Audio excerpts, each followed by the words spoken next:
Hello, welcome, beautiful people, to this week's episode of the Montpelier Happy Hour here on WVEW 107.7 LP Brattleboro, your community radio station.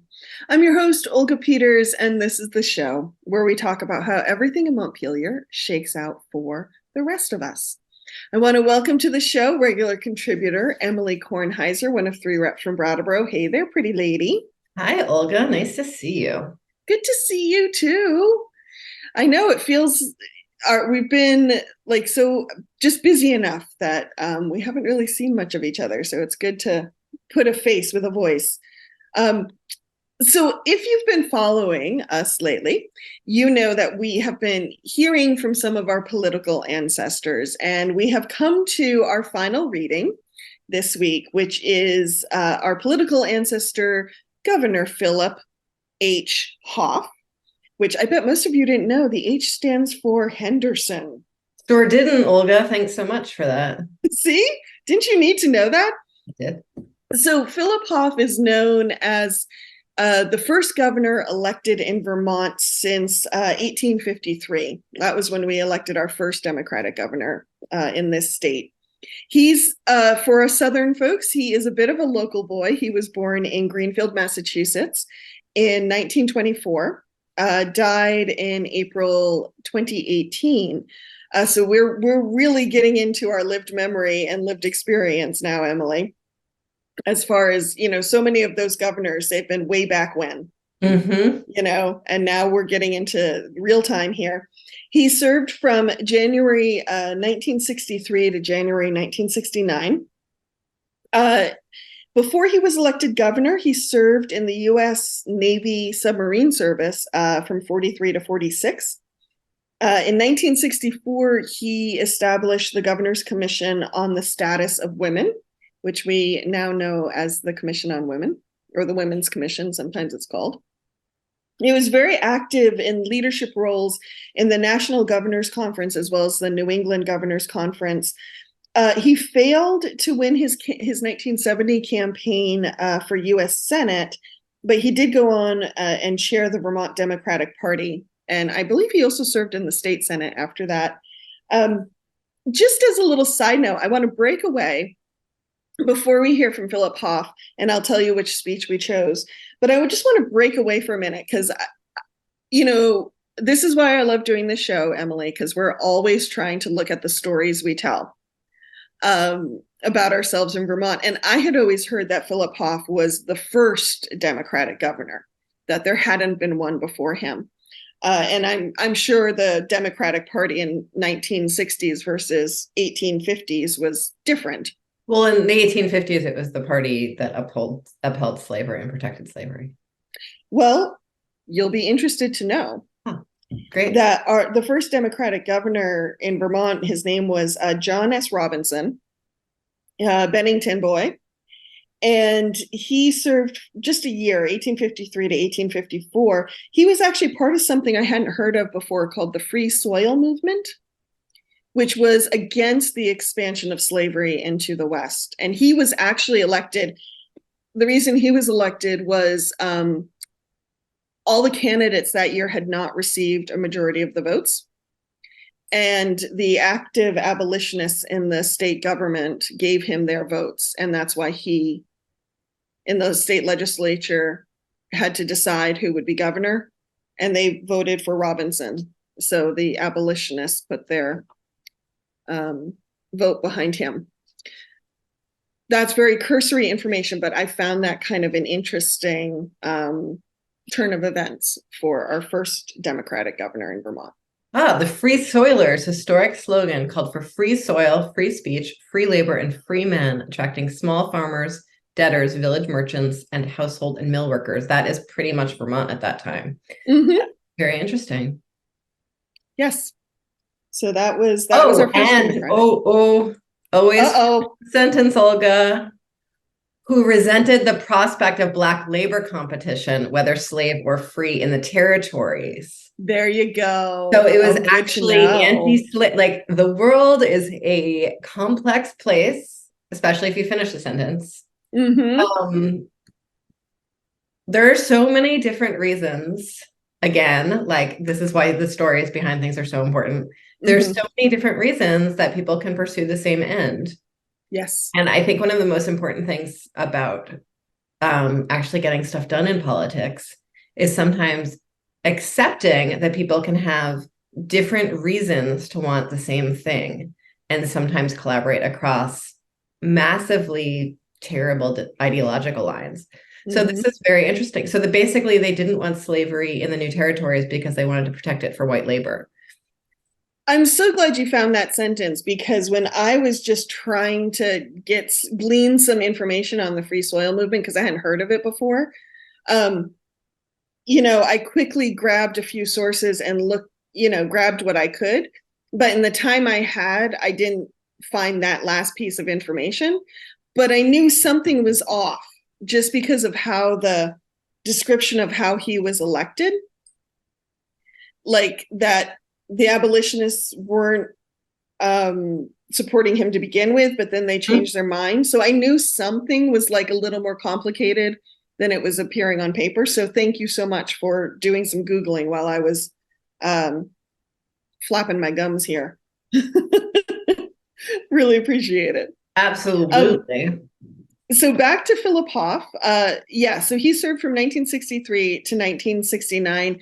We had gone back and forth on whether to read his inaugural speech from 65 to 67. We're going to read the one from 1965, but which I'm realizing was not the first year that it was not his. No, actually, you're right. It was his second year. Sorry. Yes. So I'm sorry, listeners, to get deep insight into our process here. I'm happy to go to 1967 then, Olga, if you prefer 1967.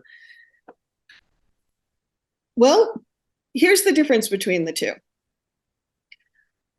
I first leaned to 1965 because it was not his first year. So his first year was like, rah, rah, rah, look at what we did. We've kind of like, yay, we've changed history. This is me extremely paraphrasing it. 1965, I figured reality was starting to set in a little bit. I went to 1967 because by then reality is really setting in, but we're also a little deeper into the civil rights movement. And we've passed the point in time where, John F. Kennedy has been assassinated, Malcolm X has been assassinated, but it's just before Martin Luther King Jr. and Robert F. Kennedy are assassinated. So it felt like maybe reality was deeper, the reality of maybe trying to get things done and make change. So it's up to you. I can go either way. The short of it, folks, is whichever one we read, I'm going to link to the other one, and I hope you read that one too. Let's go for 1967 then. Okay, we will do 1967. We like things to be a little less optimistic, don't we? I need a minute to find it then, though. Sorry. Sure, no problem. Also, dear home viewers who watch us on the public access stations, I really will hang something on the wall behind me soon, I promise. I love how low rent we are, just so folks understand our process too, since we're talking process today.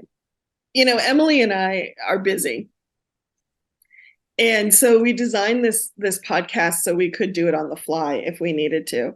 And given how busy we are, we do it on the fly a lot.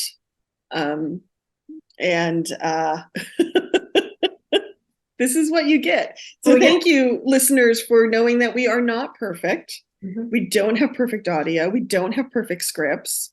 You've got me as the editor afterwards, just trying to clean things up. And thank you for that. You're welcome. And make sure we sound somewhat decent. But yes, we are definitely in the low rent district of the podcast world. And that's okay, because Vermont needs some more low rent districts right now. So yeah, I'm ready. I have 1967 in front of me on the computer. I can kick us off. Let's go. Ready? The inaugural address of Philip H. Hoff, as it appears in the Journal of the Joint Assembly Biennial Session, 1967. Thursday, January 5th, 1967, inaugural address. Also, would like to point out, just for like the deep process history buffs here, Some of our earlier inaugural addresses happened at the first day of the legislative session. They were on Tuesdays, and we are moving towards them being a few days into the legislative session. Which is, I think, a good move. It's an interesting process thing. I think it also demonstrates a further divide between the three branches of government, actually. Oh, interesting. If the governor's on the first day, then it's like things are starting with the governor, right? Versus the legislature is getting itself started, self-governing in some ways, like self-organizing with, having their own kickoff, and then the governor joins later. Anyway, here we are. That's interesting. Well, because some of those earlier addresses to me always sounded more like an executive director reporting to the board of a nonprofit. Okay. Yeah. Here we go. My fellow Vermonters, 4 years ago, when I first stood before you as a governor, I suggested that we pause to reassess our strengths and weaknesses as a state, that we inventory our resources and needs, that we set realistic priorities for the future. We charted a course and have moved ahead. I need not detail our progress here. You know it well. It's a matter of pride to us all. Yet the pace of change is such that our progress as a state must be greatly accelerated. We must be ever mindful of our responsibilities, not only to ourselves, but also to future generations of Vermonters. We assemble again today to reaffirm the power and authority of free choice in our society. We must address ourselves again to the task of providing direction to the great changes taking place in our state. The world today demands that we do more than reaffirm our past efforts and rededicate ourselves to the public good. These times demand continuing reappraisal of our collective objectives as well as of our individual goals. The forces at work in our state and nation demand that we re-examine the very goals we espouse as a society. We find our system of values under constant challenge. The laws of the jungle, the survival of the fittest, is being replaced by a new humanism which tempers the laissez-faire of the human spirit. We must act today to meet more than mere needs for survival. We have the resources and the talents to plan and work for more than minimum standards. We address ourselves today to creating the conditions for a full life. We now must create policies more on the basis of achieving what we can become than on the basis of what is necessary to merely catch up or keep pace with the world. In Vermont, we have recently capitalized upon this new concern for the common good. This is evidenced by the increasingly active role of religion in community affairs. It is illustrated by the new awareness of the private sector of the economy that its social responsibilities extend far beyond the cold calculation of a balance sheet. Indeed, our businesses today increasingly weigh economic profit and loss on a social scale. Our academic community no longer screens itself from the human condition with an ivy curtain. Society has put man into fresh focus within the context of a world community. This fact alone makes it incumbent upon us to move beyond the myths of the past, myths that we all know are honored in public by those same persons who discredit them in private. Token action is no more appropriate today than our token words. Ours is the task to match rhetoric with responsibility and debate with deeds. Ooh, I love that line. We have yet to do many things that must be done if Vermont is to maintain its new rank among our more progressive states. We have yet to do other things that must be done if Vermont's progress is to be meaningful for those who come after us.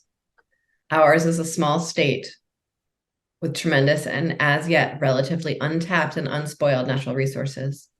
Our population remains relatively small, although expanding in numbers and talents. This is at once our continuing challenge and our immediate opportunity.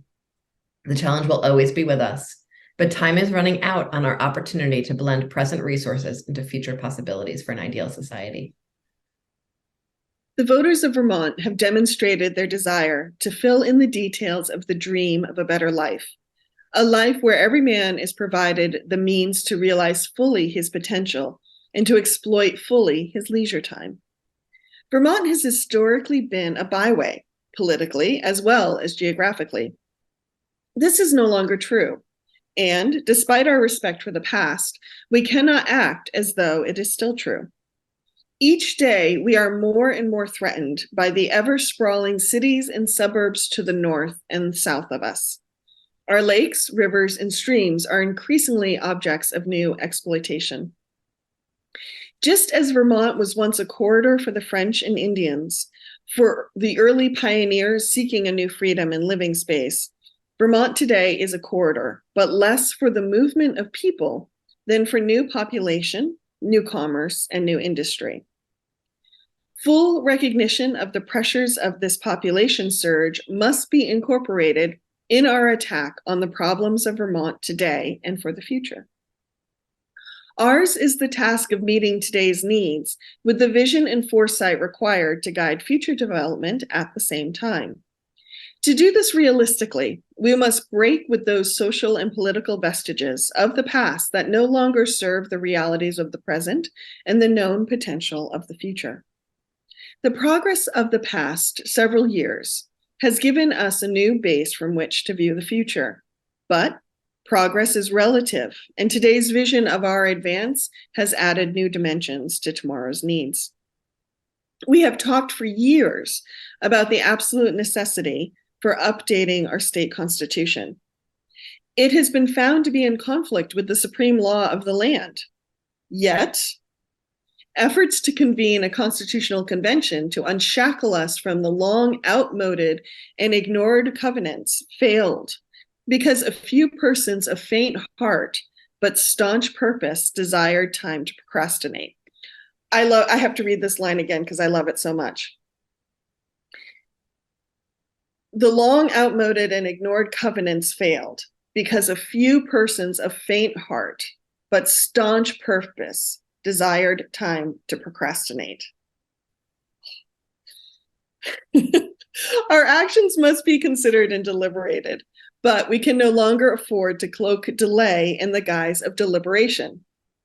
We must act with courage and determination if Vermont is to realize its unlimited potential as a showcase for social and political advance. Constitutional reform is needed now. It is proposed again as the prelude to the reorganization of state government I will recommend at a special session in 1968. This is not a recommendation of change for the mere sake of change. Neither is it a threat to our basic institutions. It is a proposal to revamp and reshape our public resources and instruments of government so that they may be focused more directly on the problems of our people. Government must function efficiently as an administrative instrument if it is to be effective as an agency for social reform.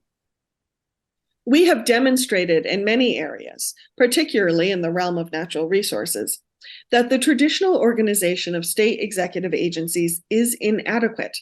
It does not permit us to deal effectively and efficiently with the challenge of protecting our physical environment and enhancing its usefulness to our citizens. The same is true in the areas of our human resources. We are concerned with total man and his total environment. The articulation of this problem was a concern of the early 1960s. Its solution is the challenge we now face. Our opportunity diminishes with each day of delay. The forward thrust of this program for Vermont and its people has 3 times been endorsed by the electorate. It is our duty to keep faith with the people and to build upon the advances of the past several years. The details of this program will be debated as they should be. Alternatives may be proposed, but no man or group of men can ignore the necessity for action and action now. Nor can we permit petty partisanship to stand between Vermont and its destiny. Dramatic evidence of our determination to accept responsibilities would be given by prompt approval of the proposed reforms of our social welfare program. This proposal already has been approved by the Legislative Council. I see it as more than merely increasing public services and streamlining the administration of public programs. I see it also as a symbol of Vermont's determination to cast off the mantle of provincialism and our willingness to shape our institutions for effective action. Just as we act to meet immediate human needs in the areas of health and welfare, we must build for the future. Education remains the keystone of our long-term advances as a state. No area of public endeavor is of greater importance than our efforts to provide for a quality environment and for personal excellence. We've made great strides in improving Vermont's educational system. These programs of material aid to education must be continued and expanded. I will therefore recommend significant increases in state financing for our schools and colleges. This is not enough, however. We must further strengthen our programs to enrich the quality of education. Redistricting is underway and requires continued effort. The State Department of Education is being strengthened and improved. Here again, emphasis must be placed on the human equation, on innovation and increased assistance to the personnel guiding the intellectual development of our young people. At the same time we strengthen our internal educational programs, we should act to buttress the state's position in relation to the federal government.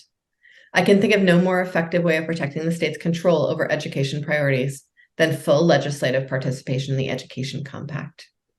Such action would again demonstrate our willingness to utilize all available resources to meet our responsibilities to our young citizens. I would like to depart from my prepared text here to say that no one believes in the federal system more than I do, but here again, I think the key word is state responsibility. Unless we demonstrate the capacity and the willingness to meet our problems, the drift to federal controls will continue.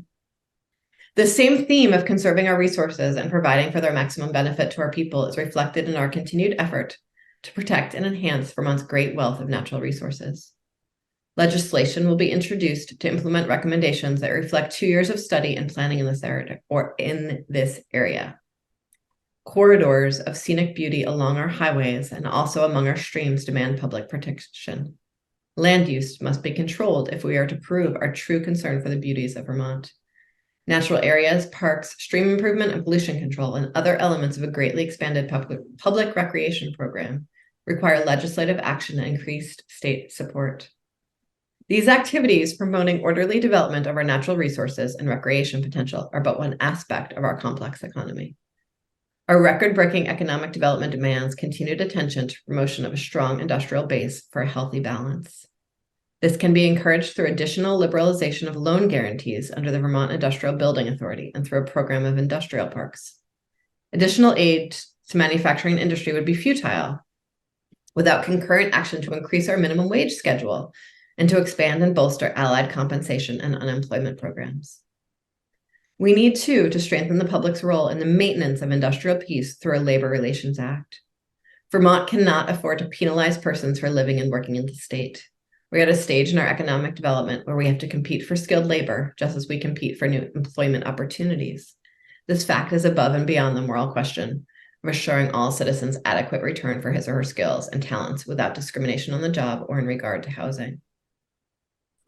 The state must meet its own responsibility to its employees through a new classification plan and significant salary increases to its own personnel. At the same time, it acts to protect those in the private sector. These programs to enhance living and working conditions in our state can be augmented and expedited through expanded and more efficient services to local communities. But here again, we must not lose sight of our ultimate objective of extending these services to our citizens through agencies that command the resources necessary to do the job well. Certainly, all citizens of the state will share the benefits of increased aid to regional planning and to regional development programs with those living in the participating towns and cities. Our own experience has demonstrated the value of this regional approach, just as we know the benefits to be derived from district courts with full-time judges. This court reorganization should be fully implemented, and the same principle should be applied to our present system of state's attorneys.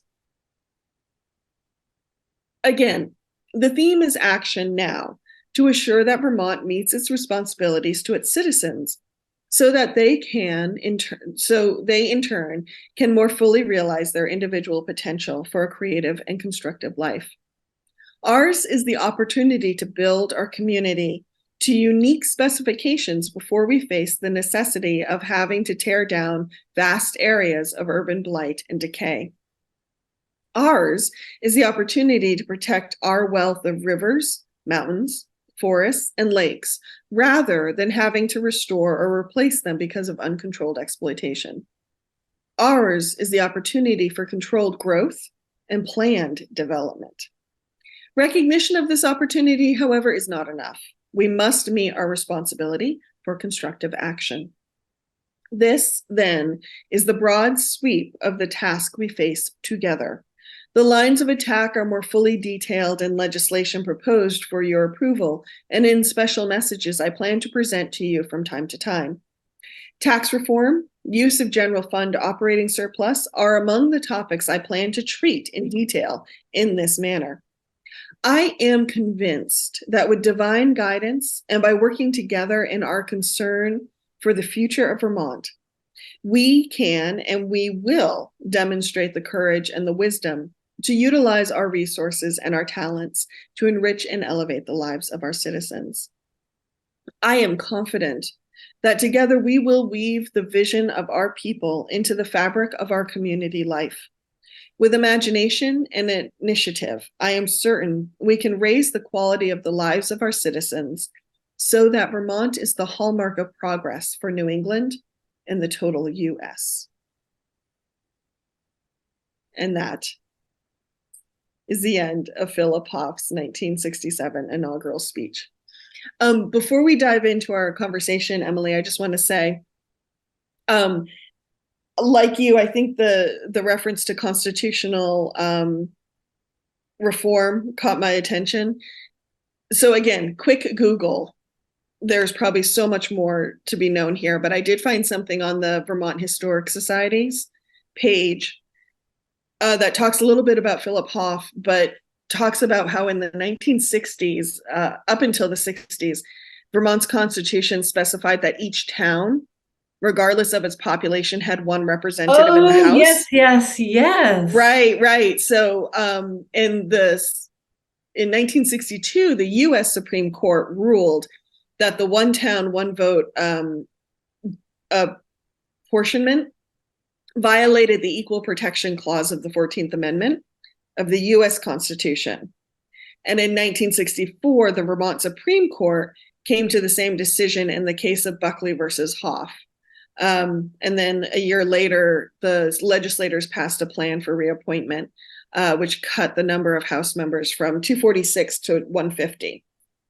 And there is, I think it's the Vermont Statutes Online. Oh, Secretary of State, there is something on the 1969 constitutional, what they called it, convention referenda. So there's even more interesting information there, which I will link to in the show notes. So I believe that's what they're referring to. Yes, that's a huge, so that is like a deep restructuring of government, right? So two other things that happened right around this address is Act 250 was passed in 1970. That's right. I was trying to remember what he was talking. Landmark land use anti-sprawl bill, right? And he talked, right? There's like huge portions of the speech that are about protecting us from sprawl. Mm-hmm. And the Agency of Human Services was established in 1969. Oh. And so there's a lot here, right? Like we have, the community action agencies were set up nationally around this time. A big emphasis on the government's role in poverty alleviation, in social services, and moving from sort of the town by town, poor farm. I think every town still has like a human services person. Oh yeah, what they call it, a human welfare. So like moving from that framework to the state's ability to receive federal funds in order to carry out these services, right? There's references there to that. And so the Agency of Human Services was established in 1969. Interesting. So we have this is a real foreshadowing or right in the midst of these massive restructurings of state government into the state government that we are all operating in today, right? Like there have been, I would say like the only really significant restructuring after this is just the Brigham decision and the change in school funding. Yeah. And it's like pretty much like everything else is like, that's what we're all chilling with now. Talk about political inheritance. Yeah. We are living it in this moment. So I would love to hear from you, Emily. Thank you for that beautiful explanation. But I'm curious, for you, up until this point, we've been hearing from people who aren't of your party. We've been hearing mostly from Republicans, people living in different times than us. You know, the 1960s is getting a little bit more into our family histories and closer to our own memories, and our own experience. So what's your feeling? Did this excite you? Are you like, oh, I've heard this before and nothing's changed? I mean, what are you thinking here? So I felt very aware through this that while this was before I was born, this is very much like lived political memory of many of the people I serve with. That this is part of their political consciousness as a human who was formed and forming.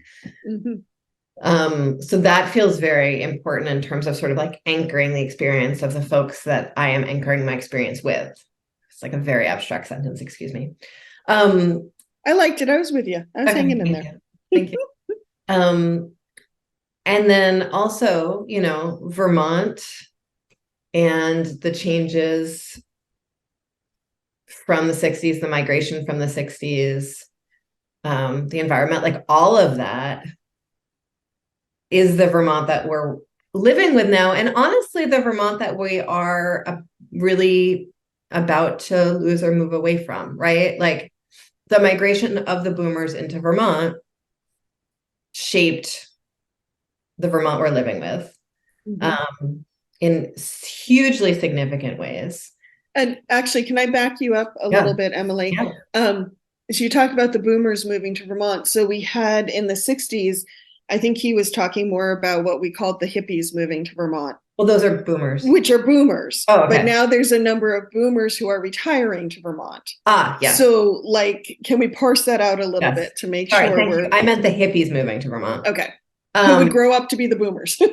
Yes, who were the boomers then and are still, but like that, the hippie migration to Vermont, which shaped the state, you know, Great Society, all of those things that happen, you know, this is the one that feels sort of like the most, I don't think this story has been rewritten yet, I guess is what I'm saying. I think the previous stories that we have read had been rewritten to some degree and maybe patched over and maybe shaped a little bit, but like I think we're still just sort of living with this one.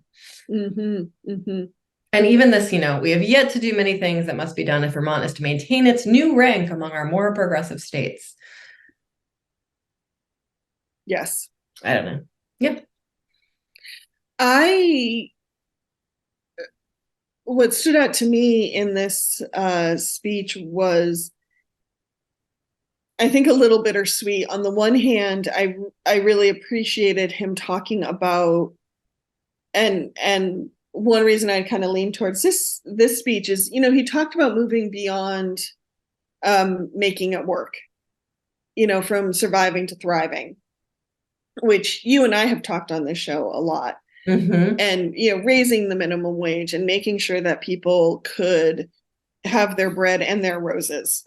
I think he called it their full work and their full leisure. And I appreciated that. And I also heard at times, you know, his frustration with things not moving forward. That great line about taking time to procrastinate. Which I just thought was so beautiful. It also reminds me of my own inner critic, what it gets up to when it's left alone. But there was also a little bit of, for me, as someone who's living in Vermont now and working in the Vermont economy, of feeling like, well, guess what, dude? It does feel like we're penalized sometimes trying to make an income in Vermont. You know, like that doesn't feel like that changed. And so it was, like I said, it was a little bittersweet to hear someone talk about like, yes, please give us more of that. And then be like, where'd it go? What happened? Well, he really did explore quite articulately this tension between supporting business and supporting workers that's usually described as opposing forces. And I think he articulated really explicitly and very eloquently the fact that actually the two can support each other, right? Yes. That if we want, and this is an environment that we're absolutely operating in, if we want to attract workers to the state, if we need folks here working, then we need to make sure that their needs are being met, right? And that their rights are being protected. And that this is sort of, and that like businesses will thrive as a result. And that's a very, I appreciate that he said it. I wonder how much it was like a real pushing of the envelope at the time compared to now, where saying that is still a pushing of the envelope. And this is at the time where, like, you know, it sounds like the regional development corporations were being established, the regional planning commissions were being established. And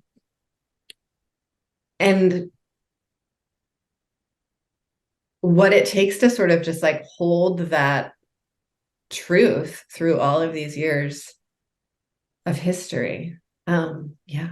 I'm also curious when this is like so deep and dorky, but like when the regional development corporations and the regional planning commissions and even the community actions were established right now, right? They're like separate regional entities, which is great because people get like sort of like local knowledge, local support, some state funding, not enough, maybe more back then, who knows? But right now, there is like no central planning source or like strategy source or anything like that for either of those regional entities. They have sort of like a collaboration body where they're sort of the directors of the agencies meet regularly. Right. And of course, we have like the Agency of Natural Resources and the Agency of Commerce, but sort of a more direct accountability and control mechanism, or the Office of Economic Opportunity, which sort of works with the community action agencies. It's really sort of like a funding relationship rather than a collaboration or a leadership relationship. And I'm curious if that was always true or if that was sort of a result of some real like anti-government work in the 80s and 90s. Oh, good question. I'm trying to remember. Oh my gosh, Paul, I'm so sorry I'm forgetting your last name. We've had him on the show. He was, oh my gosh, my brain has shut down. But we talked about planning with him. Chris Campany? No. He moved on to do part of the Vermont Futures Project, but he was Vermont Rural Development, Oh, if I said it, you'd be like, oh goodness. While I'm talking, I'll quickly try to look him up. Okay. But the point being, we talked to him about having a statewide plan, economic plan, regional, development plan, the whole 9 yards. And he was talking about how, Vermont doesn't do that.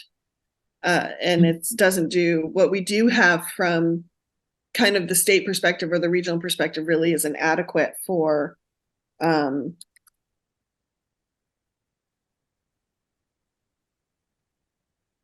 you mean Paul Costello? Pardon? You mean Paul Costello? I think I might. He was the previous director of the Council on Rural Development. Yes. He's been on the show a few times. Yeah. Yes, him. Thank you. Oh my gosh, that was going to make my brain crazy. Thank you for that, Paul Costello, who has since retired. Yes. And actually, the executive director who replaced him, this is just some Vermont nonprofit gossip, super boring. Brian Lowe actually just left. And so they're hiring a new executive director if anyone's feeling like they're the right person for that job. I think it's an interesting organization, folks. Me too. Check it out if you're not familiar with it. Yeah, if I was able to have a full-time job while legislating, I would be interested in that. You'd be good at that. Thank you, Olga. That's very nice of you. You are very welcome. It's very honest. So going back to Philip Hoff, you talked about how we're still sort of living the stories in that speech. Do you think we have examined those stories? at all or enough? No, I don't. And I think part of it is that I don't really, in some ways, know how to. Hmm. Um, Partly because we've never really, I think in some ways we've told them as stories, but never really fully realized them. Does that make sense? Okay. So I don't think we've ever like, I'm trying to think of a way to say this without nonprofit speak, but I might just use nonprofit speak. Like we have sort of this theory of change about the role of government, right? And we don't actually, we've never really tried it out to see if it works. And so it's really hard to like examine the story to be like, okay, we have this theory that government works, but like no, we don't actually like, I don't know if anyone ever actually, if anyone really believes it enough Hmm. to explore it. And I guess maybe that's sort of part of the interesting thing here is that like, And just let's be explicit, when you say the theory of change of how government works, I mean, what is that that? government works. Like that's the theory of change, that like government can work, that like government can serve as a positive influence in people's lives, not just for like law and order, but in fact to improve lives. And so it's hard to know. Yeah, it's hard to know like what, but maybe it's because it's my story, so it's so hard for me to examine. I think we've done a lot of unpacking of our assumptions around Act 250 and around land use and land control and protection and what it means for us to um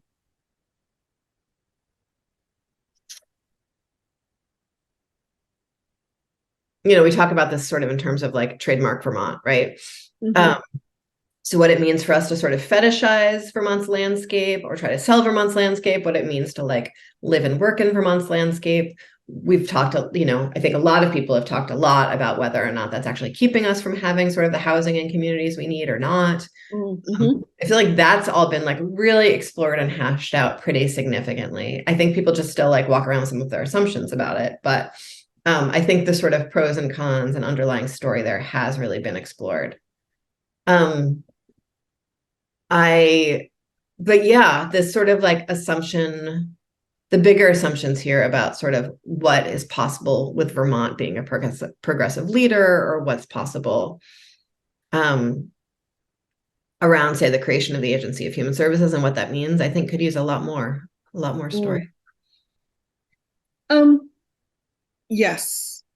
I'll share what was kind of running through my mind while I was going through Hoff's speech. Mm-hmm. And it's not fully formed. So it's just something I'm sitting with. So be prepared for this not to be a very elegant diatribe here. Ready. I've been thinking a lot about boomers and especially like the phrase okay boomers, right? And what I find so fascinating is, Hoff is speaking to us in the 60s during the civil rights movement, Mm-hmm. during a lot of social change and a lot of very necessary social change, a lot of which has yet to be realized fully, I Yes. would say.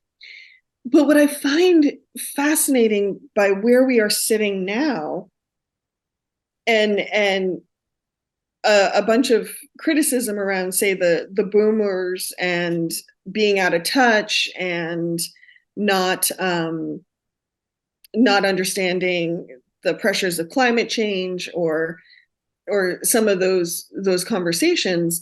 And yet in the 1960s, a lot of the hippies moving to Vermont, a lot of the folks involved in the civil rights movement are the boomer generation. Mm-hmm. And there's like this split, I think, in the way we think about this particular generation, like the hippies and the boomers not realizing they're the same people and asking questions about like, okay, so has this generation changed? Um, has its priorities changed as a generation? Why, if that's the case, if former flower children are now these wealthy retirees, that type of thing. Mm-hmm. Um, And if that's the case, we're not understanding if the generation has changed from what was thought to be very progressive and very forward movement and social justice oriented to something that is now not that. Mm-hmm. We're not asking why. But also it makes me wonder what else, when we look at our history and where we are now, what else are we compartmentalizing and creating either false connections or false divisions? And therefore, like, what dots aren't we following? What stories have we compartmentalized so we don't actually see where their impacts are now, Mm-hmm. or how things have changed? And things have just kind of been frozen in amber in one way or another. Like I said, I'm still sitting with that, but that's kind of partly what was brewing for me when I was reading this speech. I think we do. We have a lot of, I appreciate that frozen in amber, because I think we do have a lot that's frozen in amber right now. And this sort of massive restructuring and rethinking that occurred, in the late 60s and early 70s in Vermont. We named like really some pretty incredible changes. And it feels like it's time for that again now. We've been having some really serious conversations around what is the appropriate size of the legislature, the appropriate staffing for the legislature, the appropriate compensation for the legislature. We're rethinking what Act 250 means in the context of climate change and climate resiliency and a need for housing. And Act 250 really didn't have enough to really keep our water clean, right? Right. Which is something we're dealing with now too, is cleaning up our rivers. Yes. And so wastewater, right? Like what is the new structure for that? We've done some pretty massive restructuring in education, but really haven't gone far enough in terms of making sure the kids in our schools are getting what they need and the teachers are supported. Because again, we're sort of patchworking onto these structures that we set in amber back then. And I'm curious what the next, we saw a massive turnover in our legislature this year, this biennium. And so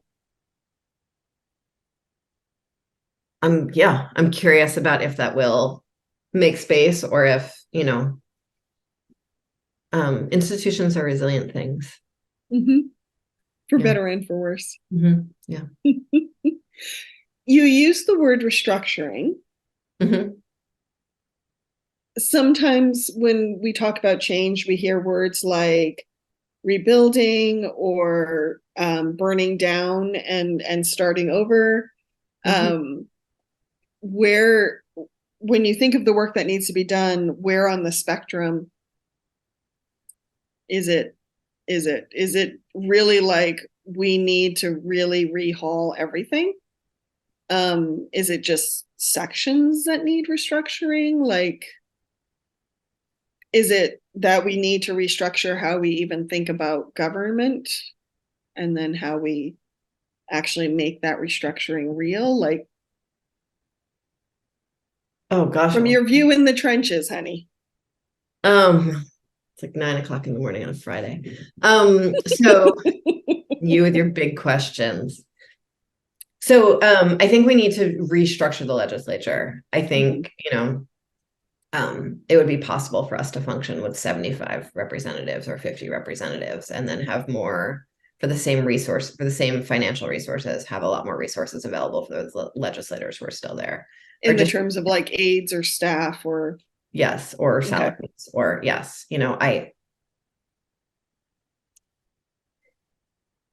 I do feel that it would be possible to represent 8,000 people rather than 4,000 people as effectively as I represent 4,000 people. But if you're one of those 4,000 people and you disagree, please be in touch. I'd love to talk about it. And then there's the Agency of Human Services, and what human services provision means in this day and age is a whole other thing. We're really seeing our schools and our towns pick up pieces that our human services structure has really dropped. And we're seeing Mhm. a real push for like a reckoning around, there's a slogan in mental health and disability justice, nothing about us without us, right? Mhm. And there's a real reckoning about that sort of in the context of all anti-poverty work Mm. and racial justice work. And so what does it mean to change our service provision so that people's needs are being met by folks in their community? And it's resourced by an organization that can connect to the federal government and can sort of see across things. Like,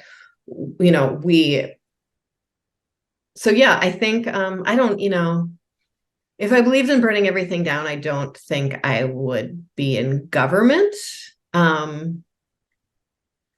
But maybe that's not true. And um, but certainly we need to stop putting band-aids on everything and really rethink them. Mhm. Mhm.